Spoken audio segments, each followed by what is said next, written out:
মালয়েশিয়ায় বাংলাদেশি সহ 494 জন বিদেশিকে আটক করেছে দেশটির অভিবাসন বিভাগ।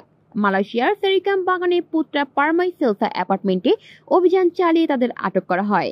মঙ্গলবার রাত 10টায় সমন্বিত এই অভিযানটি পরিচালনা করে Malaysian immigration department, Selangor Kuala Lumpur GIM, general operation source, Subang Jaya city council, national registration department এবং মালয়েশিয়ান সিভিল ডিফেন্স ফোর্স।